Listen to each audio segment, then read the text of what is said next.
Hello students, this is your teacher Manit Kumar.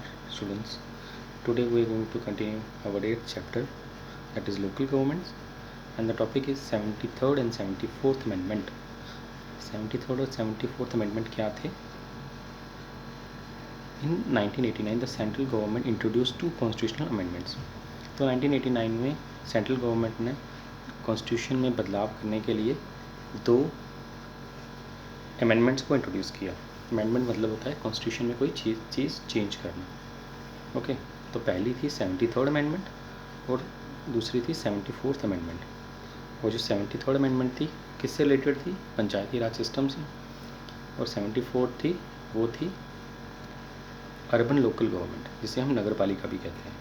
Okay, तो ये जो 73rd 74th अमेंडमेंट थी ये कब इन्फोर्स कब हुई? देखो, प्रपोज किया गया इसे 1989 में.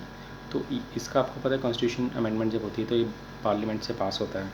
तो इस प्रोसेस को कितना टाइम लग गया कि ये 1993 में ये इन्फोर्स हुई, मतलब ये लॉ तब बना 1993 में.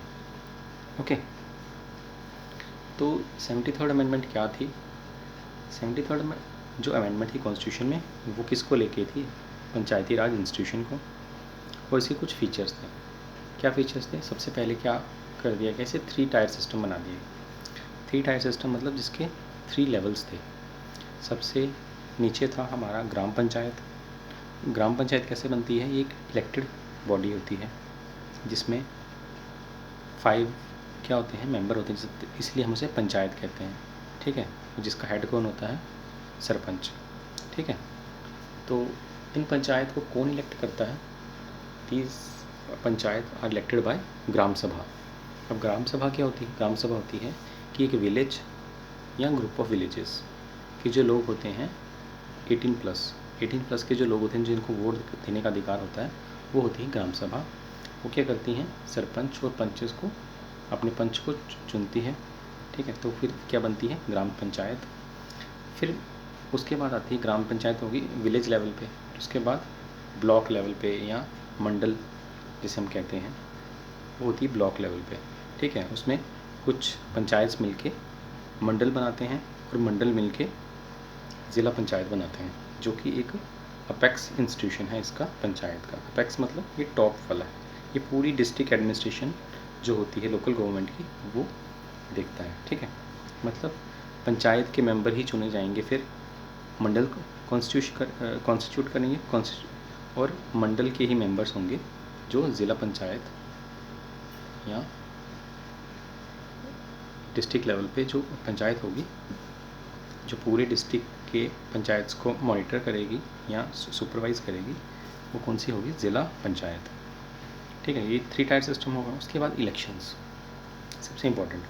देखो, जब 73rd अमेंडमेंट हुआ उसके बाद क्या हुआ कि हर चीज़ें कॉन्स्टिट्यूशन में लिख दी गई कि ये पंचायती राज सिस्टम कैसा होगा, किस तरह से वो होगा, इलेक्शंस कब होंगे, ठीक है, क्या क्या पॉलिसीज़ होंगी. तो ये सब कुछ क्या था? कॉन्स्टिट्यूशनल में लिखा गया था. ठीक है, तो सबसे पहले इलेक्शंस कौन करवाता है इसके? देखो, जो हमारे MPs और MLAs होते हैं उनकी हमारी सेंट्रल लेवल पे एक कॉन्स्टिट्यूशनल बॉडी है जिसे हम इलेक्शन कमीशन कहते हैं. वो क्या करती है? MPs और MLAs के इलेक्शंस करवाती है. ठीक है, और साथ में प्रेसिडेंट और वाइस प्रेसिडेंट के भी करवाती है. पर जो पंचायत के होते हैं इलेक्शंस वो करवाती है स्टेट इलेक्शन कमीशन. ठीक है, और इसका टर्म 5 ईयर्स होता है, मतलब हर 5 साल के बाद इलेक्शंस होंगे. कभी कभी क्या होता है कि स्टेट के पास पावर रहती है कि वो पंचायत जो क्या है पंचायत को डिज़ोल्व कर सकती है. ठीक है, तो अगर उसने डिज़ोल्व कर दिया फिर उसके लिए ये मैंडेटरी हो जाएगा कि वो फ्रेश इलेक्शन जो हैं जो फिर से इलेक्शन करवाने हैं वो उसे विदिन 6 मंथ्स करवाने ही पड़ेंगे. पहले क्या होता था? पहले ऐसी कोई मतलब गाइडलाइंस नहीं थी कि अगर आप एक बार पंचायत का टर्म ख़त्म हो गई या वो डिज़ोल्व हो गई तो फिर से वो कभी कभी 5 साल भी लग जाते थे या 2 साल भी लग जाते थे उनको फिर से इलेक्शन करवाने में. ठीक है, बट अब क्या है? कॉन्स्टिट्यूशन में लिखा गया है कि हर 5 साल बाद क्या होंगे? इलेक्शंस होंगे. और अगर कोई पंचायत डिज़ोल्व हो जाती है तो स्टेट के लिए ये कंपलसरी है कि वो 6 महीने के अंदर अंदर ही फ्रेश इलेक्शंस होल्ड करवाएगी. उसके बाद रिजर्वेशंस. अब BR अम्बेडकर जी का एक ही डर था कि जब भी लोकल गवर्नमेंट्स फॉर्म होंगी तो उसमें क्या होंगे, डोमिनेंट कास्ट जो होंगी वो पावर में रहेंगी और जो बैकवर्ड क्लासेस होंगी वो पीछे रहेंगी। तो इसलिए क्या किया गया, इसमें रिजर्वेशंस दी गई और सबसे ज़्यादा इसमें रिजर्वेशन जो है वो लेडीज़ को दी जाती है, मतलब वुमेंस को। 1/3 for women's at all 3 levels. ये 3 टायर सिस्टम है, इसमें तीनों लेवल्स पे वुमेंस को क्या दी जाती हैं, रिजर्वेशन दी जाती है। ग्राम पंचायत पे भी 33% होगी, मंडल जिसे ब्लॉक और तालुका कहते हैं उस लेवल पे भी 33% होंगे, वुमेंस होंगी, और ज़िला पंचायत में भी 33% वुमेंस होंगी।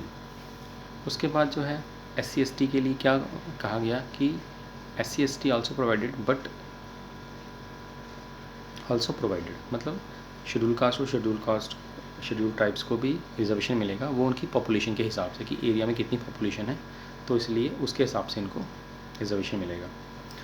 और OBCs के लिए क्या था, OBCs के लिए था कि अगर स्टेट को लगता है कि उन्हें OBCs की रिप्रेजेंटेशन ज़्यादा है तो उनको भी रिजर्वेशन मिलना चाहिए, तब वो दे सकती है, दे भी सकती है, नहीं भी दे सकती है, वो उनके लिए क्या था, वो उनकी अपनी जुरिडिक्शन है, ठीक है। और उसके बाद ट्रांसफ़र ऑफ सब्जेक्ट्स, ये बहुत इंपॉर्टेंट चीज़ है कि जैसे ही ये 73rd अमेंडमेंट आया तो क्या हुआ, 29 ऐसे सब्जेक्ट्स थे जो स्टेट लिस्ट में थे, वो ट्रांसफ़र कर दिए गए पंचायत को, कि जो काम स्टेट ने करना था वो अब लोकल बॉडीज़ करेंगी।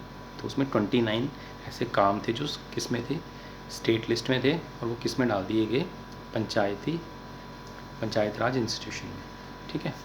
तो ये था हमारा हमने इंट्रोडक्शन पढ़ा 73rd और 74th अमेंडमेंट, और हमने 73rd अमेंडमेंट के बारे में पढ़ा। तो कल हम नेक्स्ट पढ़ेंगे 74th अमेंडमेंट, जो किसके लिए हुआ, अर्बन लोकल गवर्नमेंट, जिसे हम क्या कहते हैं, म्यूनिसिपैलिटी भी कहते हैं, ठीक है। Okay, thanks and have a nice day.